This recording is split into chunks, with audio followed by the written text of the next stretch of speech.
Hello everyone, नमस्कार। और आज हम लेके आए हैं क्वांटम मैकेनिक्स का थर्ड पार्ट, जिसके अंदर हम श्रोडिंगर वेव इक्वेशन पढ़ेंगे। और ये जो टॉपिक है यह introduction to exact quantum mechanical results के अंदर आता है। मैं हूँ डॉक्टर राकेश चौरे, और मैं आज आपको क्वांटम मैकेनिक्स की थर्ड पार्ट यानी श्रोडिंगर वेव इक्वेशन के बारे में बताने जा रहा हूँ। तो आइए शुरू करते हैं। इसके पहले प्रीवियसली हमने क्वांटम मैकेनिक्स वन और क्वांटम मैकेनिक्स का सेकंड पार्ट देखा था।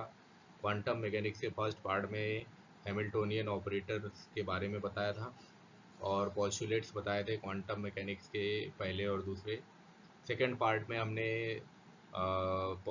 अगले चारों पॉस्टुलेट्स पढ़े थे, जिसमें Hermitian operator, eigen value, eigen functions के बारे में डिस्क्रिप्शन था। अब आज के लेक्चर में हम श्रोडिंगर वेव इक्वेशन के बारे में पढ़ेंगे। तो आइए शुरू करते हैं। यदि आपने वो पॉस्टुलेट, छो पॉस्टुलेट बड़े ध्यान से पढ़े हैं तो आपको श्रोडिंगर वेव इक्वेशन आसानी से समझ में आ जाएगी। तो आइए शुरू करते हैं। श्रोडिंगर वेव इक्वेशन जो है, ये जो टॉपिक है introduction to exact quantum mechanical results के अंदर आता है। बेसिकली श्रोडिंगर वेव इक्वेशन एक किसी इलेक्ट्रॉन, अगर किसी एटम के अंदर कोई इलेक्ट्रॉन है तो उस इलेक्ट्रॉन के बिहेवियर का एक अजम्पशन है। यानी ये इलेक्ट्रॉन के बिहेवियर के थ्रू हम बताएंगे कि जो पार्टिकल होता है उसका डुअल नेचर होता है, यानी वो पार्टिकल के जैसा भी बिहेव कर रहा है और एक वेव के जैसा भी बिहेव कर रहा है, जैसा कि डी ब्रोगली ने बताया था। इसके लिए अगर आप फिजिकल एक सिस्टम देखें, क्योंकि इलेक्ट्रॉन तो एक बहुत ही छोटा पार्टिकल हो जाएगा जो दिखाई नहीं देगा।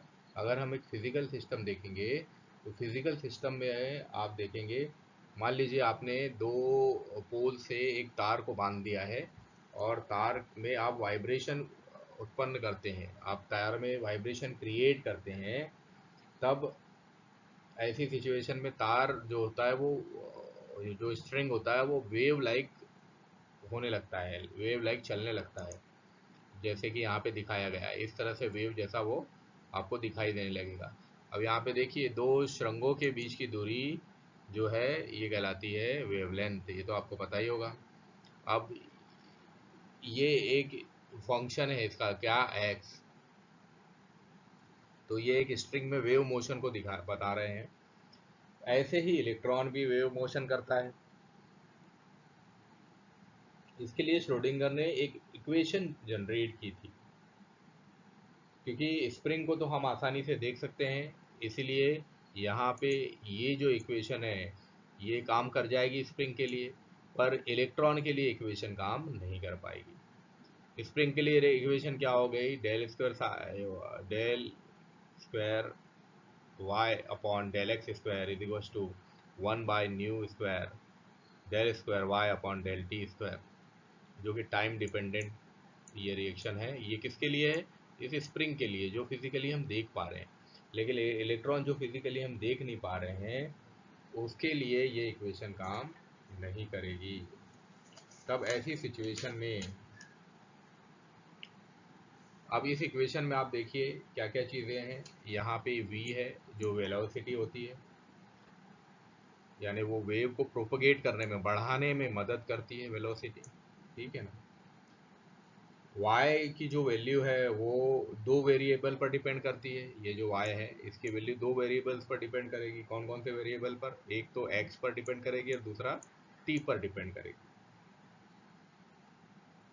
और ये जो डिफरेंशियल इक्वेशन है, ये इनको सॉल्व किया जा सकता है सभी वेरिएबल को सेपरेट करके।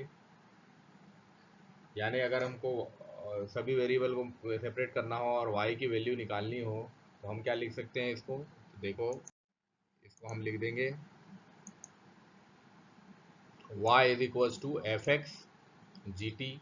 ये इक्वेशन 2 मान लीजिए आप इसको, जहाँ पे एफ एक्स क्या है, एफ एक्स एक फंक्शन है। जहाँ एफ एक्स क्या है, एफ एक्स एक फंक्शन है किसका, एक्स कोऑर्डिनेट के लिए। जो एक्स कोऑर्डिनेटर है उसके लिए एफ एक्स एक फंक्शन है। वैसे ही जीटी, जीटी में जीटी एक फंक्शन है जिसके लिए टाइम के लिए,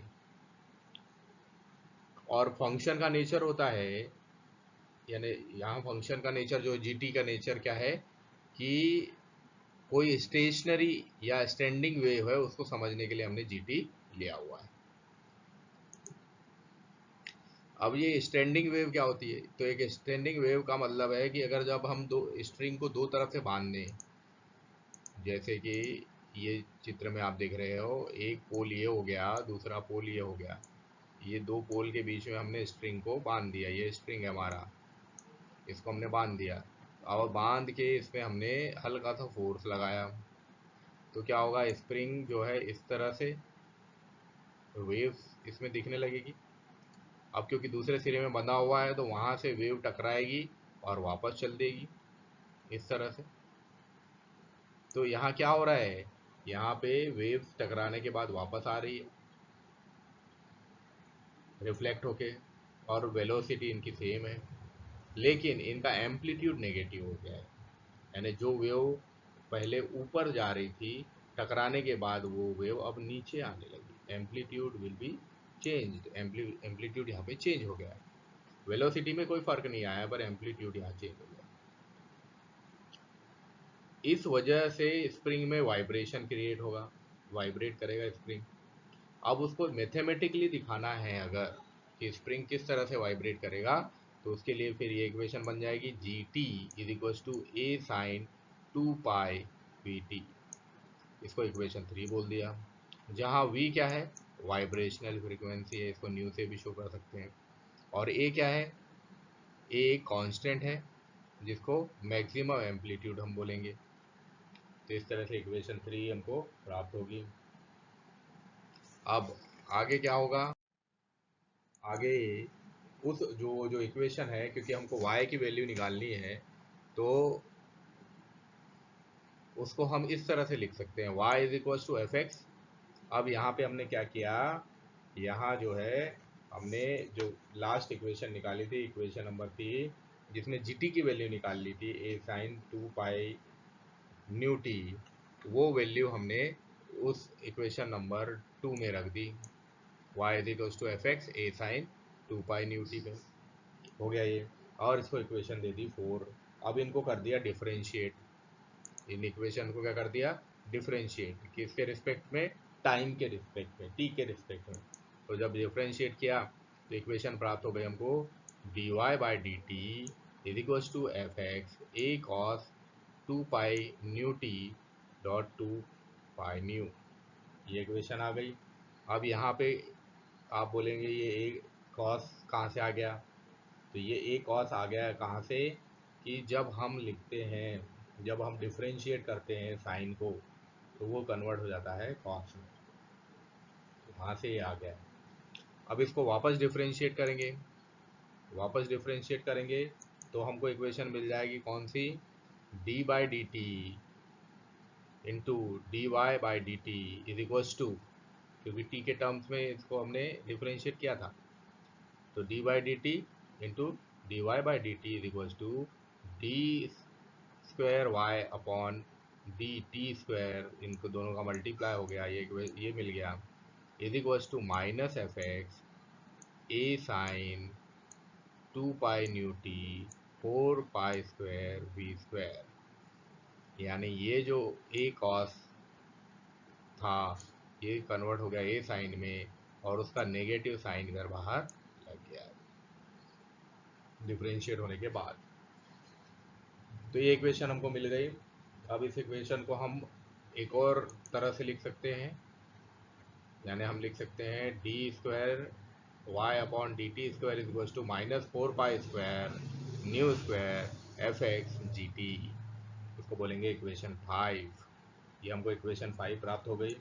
इसी तरह इक्वेशन 4 को x की रिस्पेक्ट में डिफरेंशिएट करेंगे, इक्वेशन 4 हमारी ये है, इसको x की रिस्पेक्ट में डिफरेंशिएट करेंगे। अभी t की रिस्पेक्ट में डिफरेंशिएट किया, ये मिल गया, x की रिस्पेक्ट में डिफरेंशिएट करेंगे तो हो जाएगा dy by D X is equal to G T del F X divide by del x.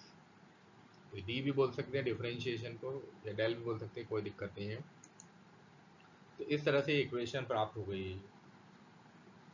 अब इसको हमने फिर से डिफरेंशिएट करने के बाद हमको जो इक्वेशन मिल गई, अब इसको फिर से हम डिफरेंशिएट करेंगे। उसके बाद जो हमको इक्वेशन मिलेगी वो हो जाएगी D square Y upon D X square is equal to G T D square F X upon D X square. ये जो इक्वेशन मिली है इसको हम बोलेंगे इक्वेशन 6। अब इक्वेशन 5 और 6 की जो वैल्यू है इक्वेशन 1 में रखने पर, तो इक्वेशन 5 और 6 की वैल्यू, इक्वेशन 5 ये रही हमारी, इक्वेशन 6 ये रही हमारी। इन दोनों की वैल्यू हम पुट करेंगे इक्वेशन 1 में, जो कि y के लिए निकाली थी। तो इक्वेशन 1 में जब हम वैल्यू पुट करेंगे तो हमें मिलेगा G T D square F X upon D X square is equal to 1 by V square minus 4 pi square ये V square F X G T. यहाँ जी टी से जी टी जो हो गया कैंसिल हो गया है, तो इक्वेशन बच गई हमारी D square F X upon D X square is equal to minus 4 pi square V nu square divide by V square F X. ये इसको हम बोलेंगे इक्वेशन 7। ये हो गई हमारी इक्वेशन 7। अब हमको क्या करना है, अब जब हमको इक्वेशन 7 मिल चुकी है तो हम बताएंगे कि ये जो इक्वेशन 7 है, एक मिनट इसको मिटा दें। हाँ, अब हम बताएंगे कि ये जो इक्वेशन 7 है ये टाइम डिपेंडेंट है। ये इक्वेशन कैसी है, टाइम डिपेंडेंट। तो जो एम्पलीट्यूड रहेगा वो कोऑर्डिनेट एक्स पर डिपेंड करेगा। यानी यहाँ पे जो वेव्स का एम्पलीट्यूड होगा, वेव का एम्पलीट्यूड जानते हैं ना, एम्पलीट्यूड क्या कहलाता है। मान लीजिए ये वेव है तो एम्पलीट्यूड क्या कहलाएगा, ये मीडियम से लेके इस पीक तक की दूरी एम्पलीट्यूड कहलाएगी। तो जो एम्पलीट्यूड है वो किस पर डिपेंड करेगा, कोऑर्डिनेट एक्स पर डिपेंड करेगा।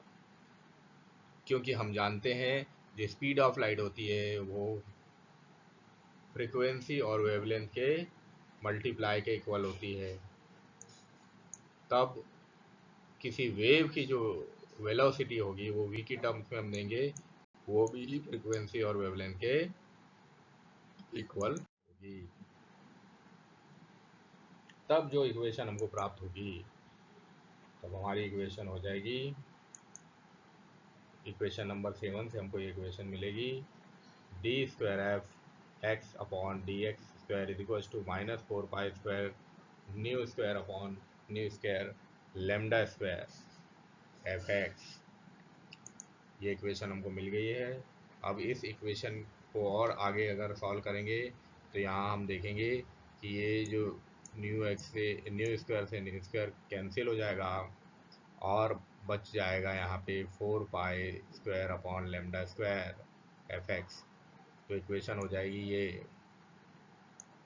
इस इक्वेशन को हम इक्वेशन 8 बोलेंगे। यदि एफ एक्स को रिप्लेस कर दिया जाए वेव फंक्शन साई से, तब इक्वेशन 8 जो है वो इस तरह से हमको मिलेगी। यदि ये जो एफ एक्स है इसको साई से रिप्लेस कर दें तो जहाँ जहाँ एफ एक्स है वहाँ वहाँ साई आ जाएगा, क्योंकि वो साई क्या है, वेव फंक्शन है। अभी हमें सिर्फ कोऑर्डिनेट फंक्शन की बात कर रहे थे, वेव फंक्शन की हमने बात की, तो जहाँ जहाँ एफ एक्स है वहाँ वहाँ साई आ जाएगा। तो हो जाएगा D square psi upon D X square is equal to minus 4 pi square upon lambda square psi. ये कहलाएगी इक्वेशन 9। ये हमको इक्वेशन 9 मिल गई। अब यहाँ पे अब हम डी ब्रोगली इक्वेशन को इंट्रोड्यूस करेंगे।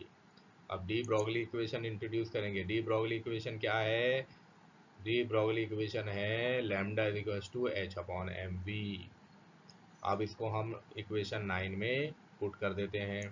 तो जब हम इसको इक्वेशन 9 में पुट कर देंगे तो हमको मिल जाएगा डी स्क्वायर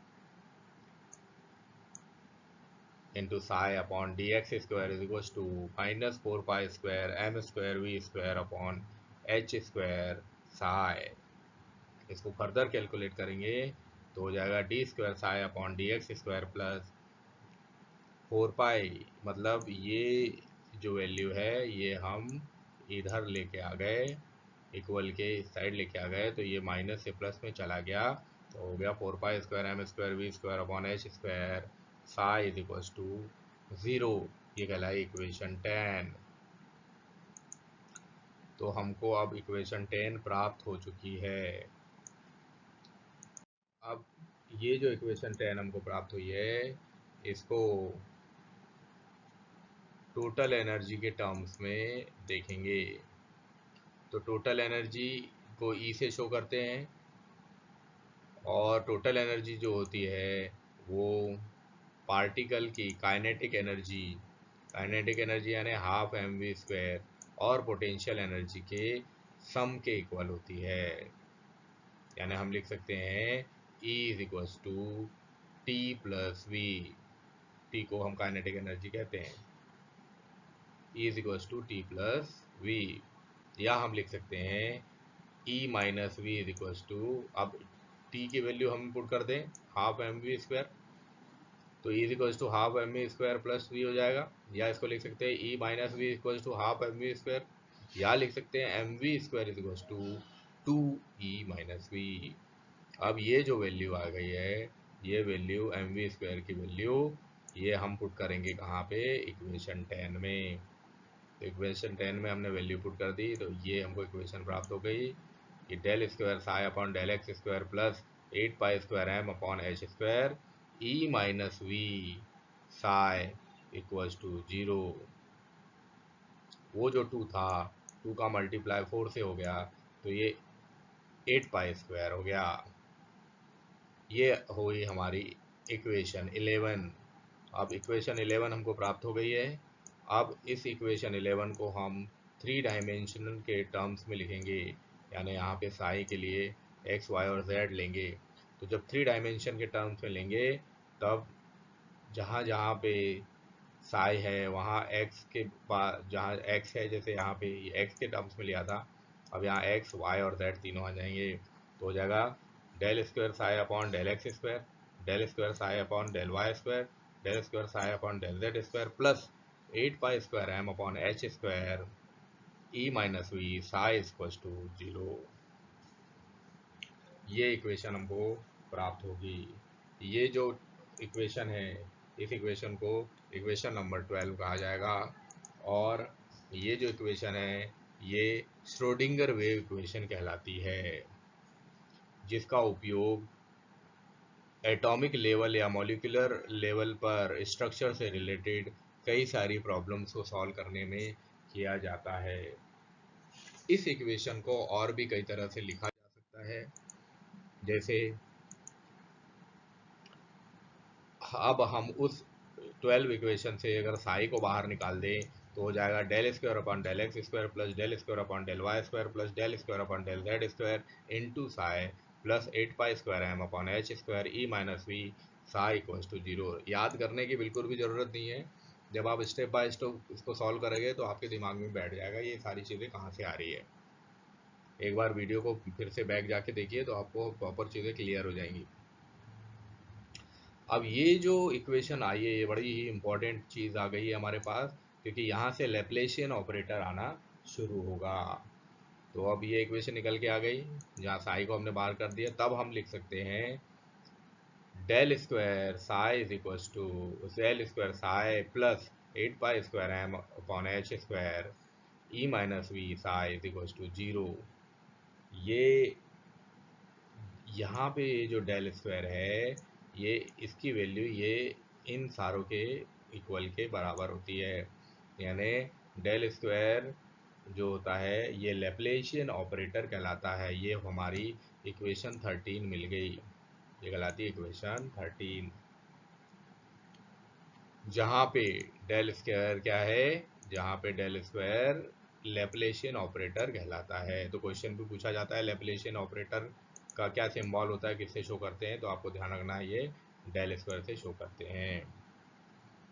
कभी कभी कंपटीशन एग्जाम में क्वेश्चन पूछ सकते हैं।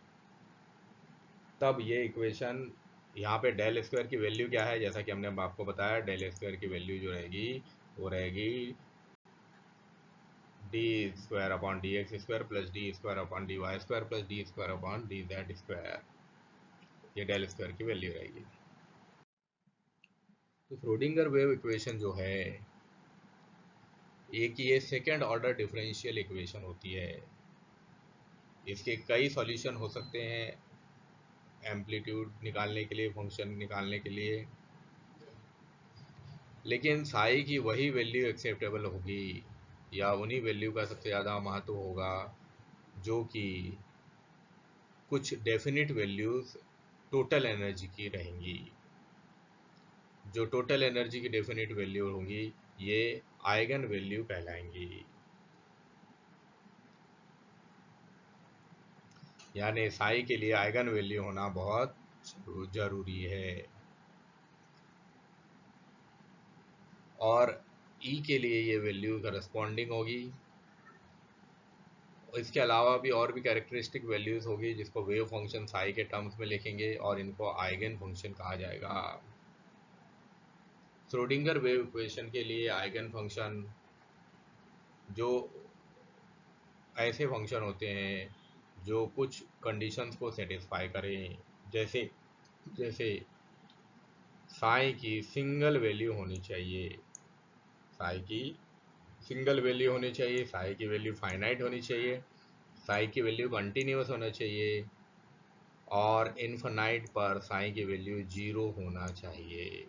ये कंडीशंस अगर होंगी तभी ये आइगन फंक्शन की तरह काम करेगा।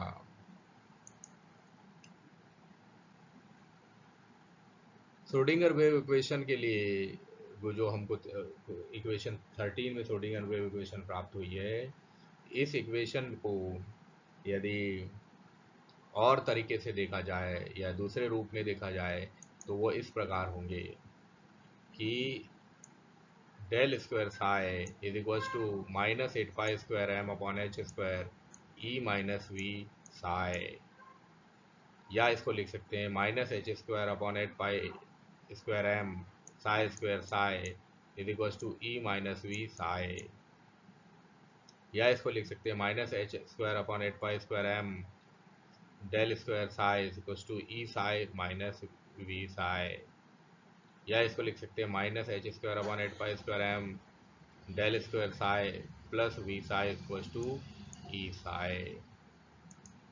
इतने रूपों में हम इसको लिख सकते हैं। तो फाइनली जो हमको रिजल्ट मिलता है वो मिलता है H minus H square upon 8 pi square